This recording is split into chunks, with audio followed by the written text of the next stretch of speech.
ମୃତ୍ୟୁ ସମସ୍ତଙ୍କୁ ଆସେ, କିନ୍ତୁ ପ୍ରଶ୍ନ ହଉଛି ଆପଣ ଲଢି ଲଢି ମରିବେ ନା ହାର ମାନି ବଞ୍ଚିବେ?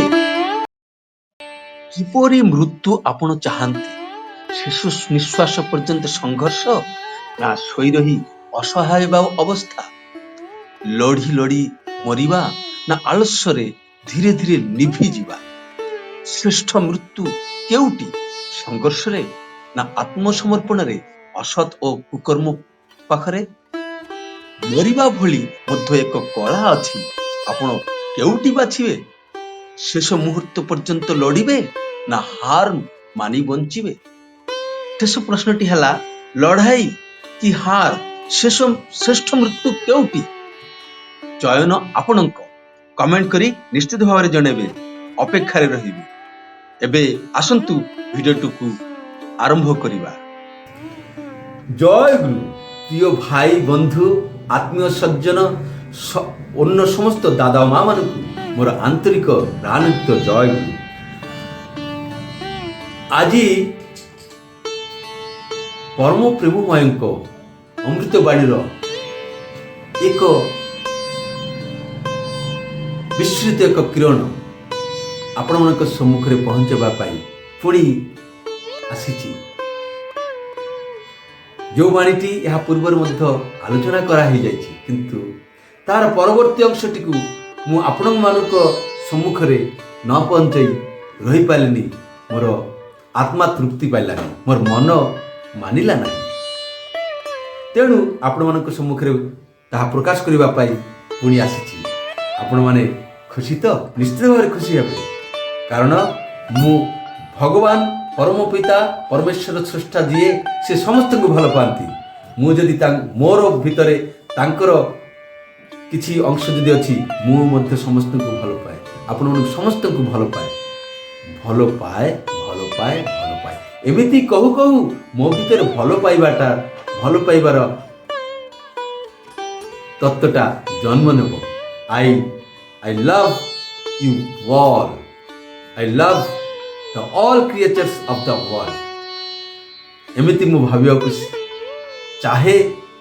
କାହିଁକି? ମୁଁ ପରମ ପ୍ରଭୁ ଶ୍ରୀ ଠାକୁର ଅନୁକୂଳ ଚନ୍ଦ୍ରଙ୍କର ଶିଷ୍ୟ। ମୁଁ ତାଙ୍କୁ ଧରିଛି। ସିଏ ହେଉଛନ୍ତି ସ୍ରଷ୍ଟା, ଯାହା ଦୟାରେ ସବୁ କିଛି ହେଉଛି। ତାଙ୍କର ହିଁ ସବୁ ସୃଷ୍ଟି, ତାଙ୍କର ହିଁ ଏଇ ଯାହା କିଛି ଦେଖାଯାଉଛି, ଦୃଷ୍ଟିରେ ଦେଖାଯାଉଛି, ସବୁ କିଛି ତାଙ୍କର ସୃଷ୍ଟି। ହେଲେ ସିଏ ତ ସମସ୍ତଙ୍କୁ ଭଲ ପାଆନ୍ତି, ସମସ୍ତଙ୍କର ମଙ୍ଗଳ ଚାହାନ୍ତି। ହେଲେ ମୁଁ ଯଦି ମୁଁ ପରମ ପିତାଙ୍କର ସନ୍ତାନ, ଏଇଟା ମନେ ରଖିବାକୁ ପଡ଼ିବ। ମୁଁ ପରମ ପିତାଙ୍କର ସନ୍ତାନ। ଆମେ ଜାଣୁ ବା ନ ଜାଣୁ, ଆମେ ସମସ୍ତେ ତାଙ୍କର ହିଁ ସନ୍ତାନ। ହେଲେ ତାଙ୍କର ସନ୍ତାନ ହେଲେ ପିତା ଯାହା କରନ୍ତି ପୁଅ ହିସାବରେ ମୋର ତ କରିବା ଉଚିତ। ସେଇ କଥା ଠିକ ଅଛି। ସ୍ମରଣ କର, ତମେ ପରମ ପିତାର ସନ୍ତାନ, ଆଗରେ ସାହସୀ ହୁଅ, ବୀର ହୁଅ। ଏଇ ଦୁର୍ବଳତାକୁ ତ୍ୟାଗ କର, ଯାହାକୁ ଠାକୁର ପାପର ଜ୍ୱଳନ୍ତ ପ୍ରତିମୂର୍ତ୍ତି କହିଛନ୍ତି। କପଟତା ତ୍ୟାଗ କର, ମନମୁହ ଏକ କର। ଆଉ ଏହା ଯଦି ନ କରୁଛୁ, ହେଲେ ଆମର ଧର୍ମ ରାଜ୍ୟରେ ବସିବାର ଯୋଗ୍ୟତା ହିଁ ନାହିଁ, ଏଲିଜିବିଲିଟି ସାର୍ଟିଫିକେଟ ମିଳିବ ନାହିଁ। ତ ବାଣୀଟି ହେଉଛି, ହୋଗି ମରିବା ଅପେକ୍ଷା ଚାଲି ମରିବା ଭଲ। ଏଇ ବାଣୀଟି ଆଗରେ ପାଠ ହେଇଛି। କିଛି ଅଂଶ ଶ୍ରୀ ଶ୍ରୀ ବର୍ଦା ଯାହା କହିଛନ୍ତି ତାର କିଛି ଅଂଶ ରହିଯାଇଛି। ଭିଡ଼ିଓଟି ଲମ୍ବା ହେଇଯାଉଥିଲା, ତେଣୁ କରିକି ସେ ବାକି ଅଂଶଟା ଆପଣମାନଙ୍କୁ ଶୁଣାଉଛି। ଆସନ୍ତୁ। ଶ୍ରୀ ପିତୃଦେବ କହୁଛନ୍ତି, ଚୁପଚାପ କରି ବସି ନ ରହି ସଦ୍ଭାବରେ କାର୍ଯ୍ୟ କର୍ମ କର ବା କରିବା। ଇଷ୍ଟ ପ୍ରତିଷ୍ଠାରେ ନିଜକୁ ନିୟୋଜିତ କରିବା ହିଁ ଭଲ। ମରିବାକୁ ତ ପଡ଼ିବ ଦିନେ ନା ଦିନେ। କେବଳ ବସି ଖାଇ ମରିକି ଲାଭ କୋଉଠି? ଲାଭ କୁଆଡ଼େ? ଲାଭ ଅଛି କି? ଇଷ୍ଟ ସ୍ୱାର୍ଥ ପ୍ରତିଷ୍ଠାରେ କର୍ମରତ ରହି ମରିବା ହିଁ ଶ୍ରେୟ। ଆମର ମୃତ୍ୟୁ କିପରି ଭାବରେ ଶ୍ରେଷ୍ଠ? କିପରି ଭାବରେ ମୃତ୍ୟୁବରଣ କରିବା ଶ୍ରେଷ୍ଠ? ନା, ଇଷ୍ଟ ସ୍ୱାର୍ଥ ପ୍ରତିଷ୍ଠାରେ କର୍ମରତ ରହି ମୃତ୍ୟୁବରଣ କରିବା ହିଁ ଶ୍ରେଷ୍ଠ। ରାସ୍ତା ଦେଇକି ଯାଉଛି, ହଠାତ୍ ଗୋଟିଏ ବାଘ ଦେଖିବାକୁ ମିଳିଲା। ସେତେବେଳେ କ'ଣ କରିବେ? ସେତେବେଳେ କ'ଣ କରିବେ? ଶ୍ରୀ ଶ୍ରୀ ପିତୃଦେବ କହନ୍ତି ଯେ ସେତେବେଳେ କ'ଣ କରନ୍ତି ମଣିଷ? ବାପ ରେ ବାପ, ମା ଲୋ ମଲି ଲୋ, ବାଘ ଦେଖି ଏମିତି ଅବସ୍ଥା ହେଇଯାଏ। ବାଘ ଦେଖିକି ଥର ଥର ହେଇକି କମ୍ପୁଥାଏ, କମ୍ପୁ କମ୍ପୁ ମାଟିରେ ପଡ଼ିଯାଏ। ତାର ପ୍ରତିବିଧାନର ଚେଷ୍ଟା କରିବା ତ ଆବଶ୍ୟକ ନା। ଏମିତି ପିତୃଦେବ କହୁଛନ୍ତି ଯେ ଥରୁ ଥରୁ ନର୍ଭସ୍ ହେଇକି ମାଟିରେ ପଡ଼ିଯିବ ନା ତାର ସେଥିରୁ ବଞ୍ଚିବା ପାଇଁ ତାର ପ୍ରତିବିଧାନ କରିବ। ପିତୃଦେବ ପୁଣି କହୁଛନ୍ତି ମଣିଷ ଦୁଇ ପ୍ରକାରର। ପ୍ରଥମ, ବିପଦରେ ପଡ଼ିଲେ ସେମାନେ ପାଟି କରନ୍ତି, ଚିତ୍କାର କରି ଉଠନ୍ତି, ବିପଦର ସମୂହ ପ୍ରତିକାର କରିବା ପାଇଁ କରିକି ହିଁ ନିରସ୍ତ ହୁଅନ୍ତି। ଆଉ ଦ୍ୱିତୀୟ ଶ୍ରେଣୀର ମଣିଷ କ'ଣ କରନ୍ତି?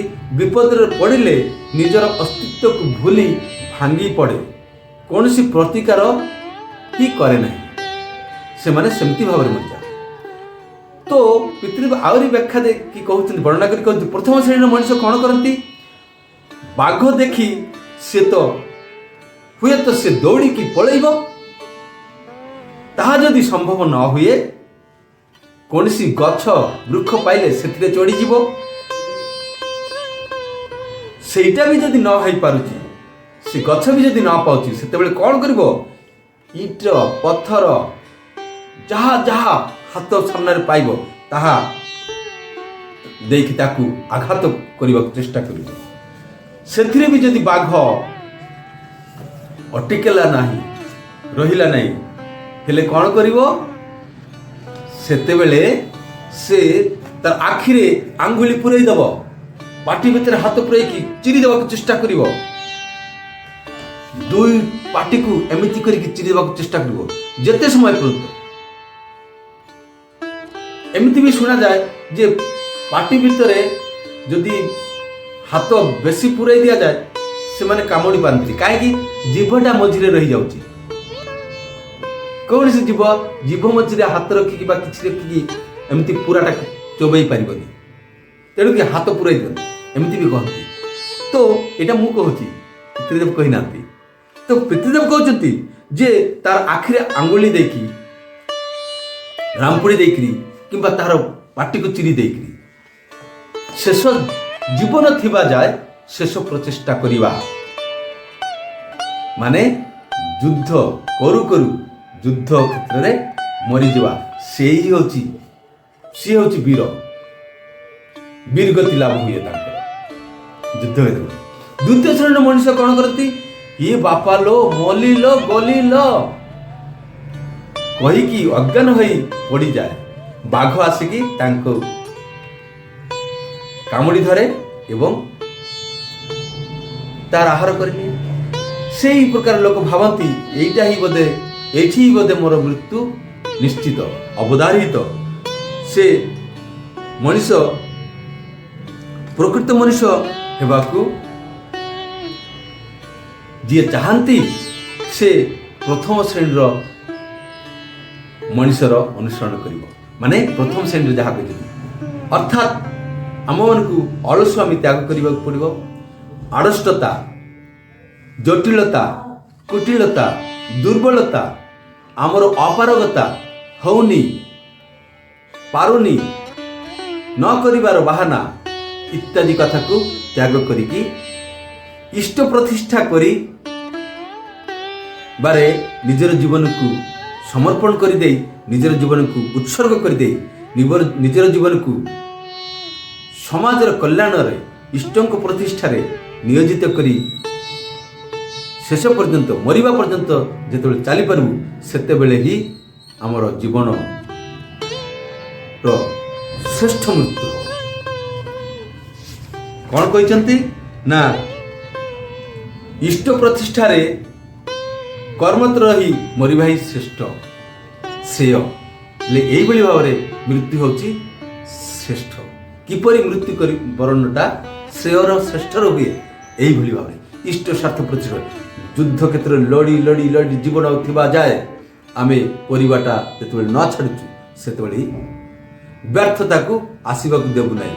ଆମେ ବ୍ୟର୍ଥ ହେବୁ ନାହିଁ। ତେଣୁ ମୁଁ ଏଇଠି ମୋର ଠାକୁରଙ୍କ କଥା କହୁ କହୁ ମୋ ଭିତରେ ଯେଉଁ ଉତ୍ସାହ ପ୍ରେରଣା ଓ ଅନୁପ୍ରେରଣା ପାଇଛି, ସେଇଥିରେ ମୋ ମନ ଭିତରୁ ଗୋଟିଏ ଉକ୍ତି ଆସୁଛି, ଆମେ ବ୍ୟର୍ଥ ହେବୁ ନାହିଁ, ଆମେ ବ୍ୟର୍ଥତାପୂର୍ଣ୍ଣ ଜୀବନ ଯାପନ କରିବୁ ନାହିଁ, ଆମେ ବୃତ୍ତି ପ୍ରବୃତ୍ତିର କବଳରେ ପଡ଼ିବୁ ନାହିଁ, ଆମେ କୌଣସି ପ୍ରକାର ଦୁର୍ବଳତାର ସ୍ଥାନ ଆମ ଜୀବନରେ ଆସିବାକୁ ହିଁ ଦେବୁନି। ଏମିତି ଭାବରେ ଇଷ୍ଟକୁ ପ୍ରତିଷ୍ଠା କରି ଚାଲିବୁ। ଆଉ ଏହା ହିଁ ଆମର ଜୀବନ ବ୍ରତ ହଉ, ସମସ୍ତଙ୍କର ଏହି ବ୍ରତ ହଉ। ମୁଁ ପରମପ୍ରଭୁଙ୍କ ପାଖରେ ଏହା ହିଁ ପ୍ରାର୍ଥନା ରଖି ଭିଡ଼ିଓଟି ଶେଷ କରିଛି। ଜୟ ଗୁରୁ।